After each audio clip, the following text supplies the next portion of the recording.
Hello everyone, આજે હું તમારા માટે તીખા ગાંઠિયાની રેસીપી લાવી છું. એના માટે મેં અહીંયા આગળ મોટા 3 બાઉલ જેટલો ચણાનો લોટ લઈ લીધો છે.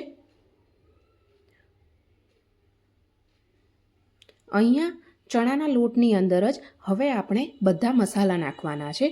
મસાલાની અંદર મેં અહીંયા આગળ 1 ચમચી જેટલો ધાણા જીરું પાવડર, અડધી ચમચી જેટલો હળદર પાવડર, અહીંયા આગળ હળદરનું પ્રમાણ થોડુંક ઓછું હોય છે, અને કાશ્મીરી લાલ મરચું નાખ્યું છે જે મેં અડધી ચમચી જેટલું યુઝ કર્યું છે.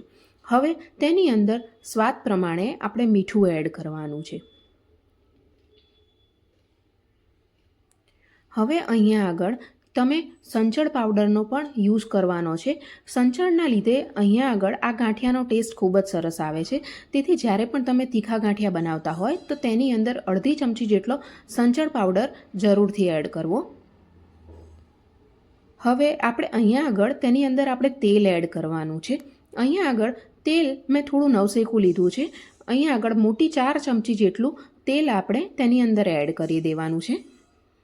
અને પછી આ બધી જ વસ્તુઓને આપણે ધીરે ધીરે પાણી એડ કરીને મિક્સ કરતા જવાનું છે.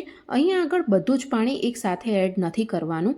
અગર જો તમે બધું જ પાણી એકસાથે એડ કરી દેશો અને પછી એ લોટ ઢીલો પડી જાય તો ગાંઠિયા બનાવીએ છીએ એ પ્રોપર નથી થતા.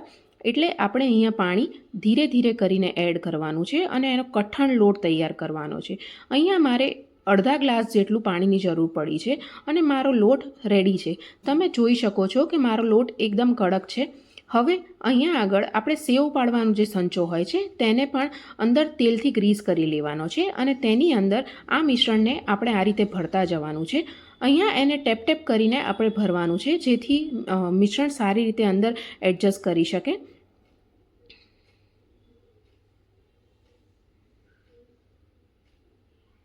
અને હવે અહીંયા આપણે તેલને ગરમ કરવા માટે મૂકી દેવાનું છે. અહીંયા આપણે જ્યારે ગાંઠિયા પાડવાની શરૂઆત કરીએ ત્યારે ખાસ ધ્યાન રાખવું કે તેલ આપણું એકદમ આવી જાય, ગરમ થઈ જાય એ પછી જ આપણે ગાંઠિયા પાડવાના સ્ટાર્ટ કરવાના છે.